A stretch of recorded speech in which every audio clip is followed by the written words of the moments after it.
All right, this is going to be our first lesson in the class, section 1.1. Before we get into 1.1, let's do a little bit of review of stuff from algebra. Let's look at this example. Find the slope of the line. How'd you find the slope of the line before?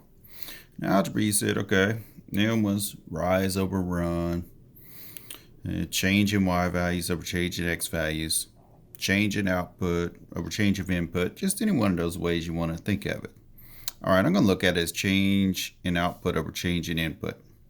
So negative 2 minus 2 over change in input means you subtract your x values next, or your input values, 5 minus 7. All right, so that gives us negative 4 over negative 2. So what does that give us? 2. All right, so my slope of this line, or the pitch of this line, is 2. Again, how do you find a slope if you're given 2 points? Change in output values over change in input values. All right, let's find the equation of this line, this graph right here. Well, what do we have? We're given at least 1 point in a slope that we found, so we could use point slope form. Point slope form. And in algebra, we learned it's y minus y subscript to 1 is equal to m times x minus x subscript to 1. What does this and this stand for? It stands for the x and the y coordinates of one of these 2 points. So just pick one of these 2 points, like let's say 7, 2. That'll be x1, that'll be y1.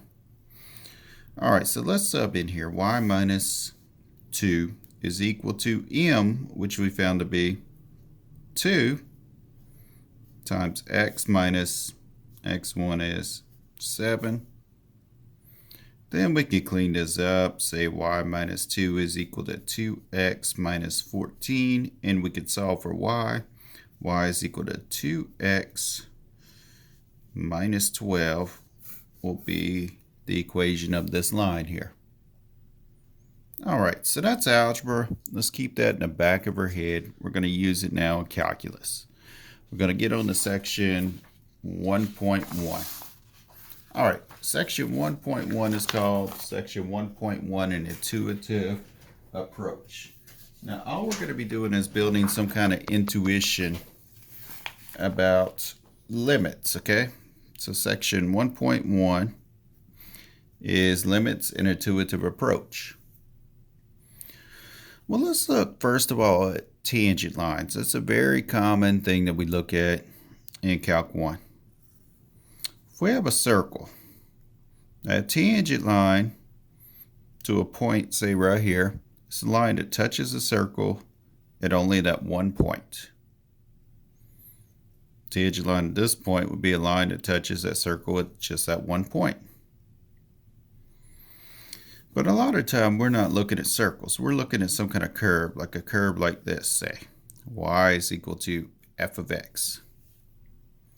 What if I want a tangent line at this point right here? I don't know, maybe that's a point 2 on the x-axis here. Okay, so if I want a tangent line to this curve, f of x, at the point 2, that line's going to look something like that right there. We could call that our tangent line. I'm going to abbreviate here.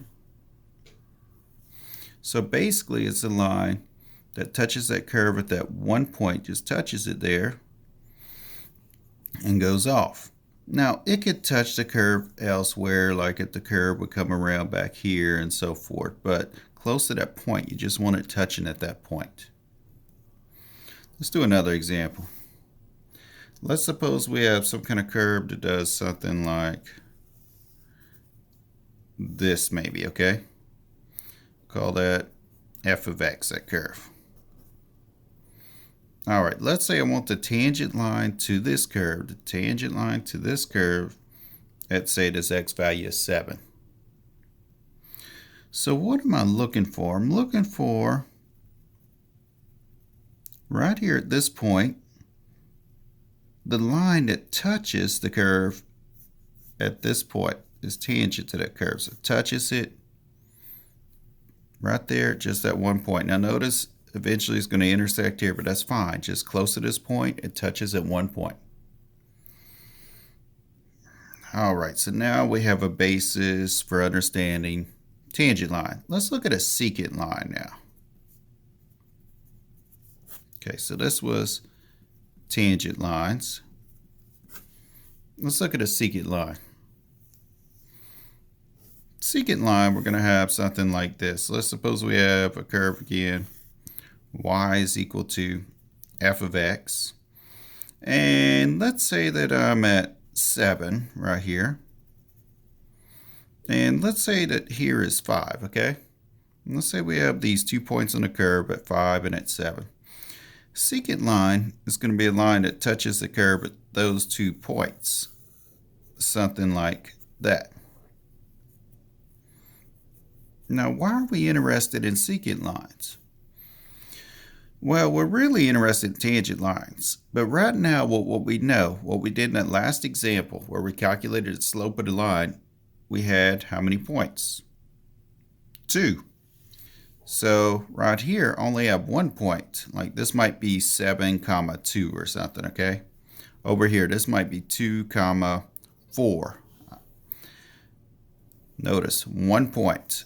I can't use m is equal to change in output over change in input here because I only have 1 point. Same thing here, can't use this formula to find slope because I only have 1 point. But over here, this might be like 5, 2, and this might be 7, 3. So then I could use the formula m is equal to y2 minus y1 over x2 minus x1. And what does this do right here? It gives me the slope of the secant line, but I could use that to estimate the slope of the tangent line at 7, because the slope of the tangent line at 7 is going to look something like this. Slope of the secant line looks like that. So they're kind of sort of close in slope here, but that's what we had to work with.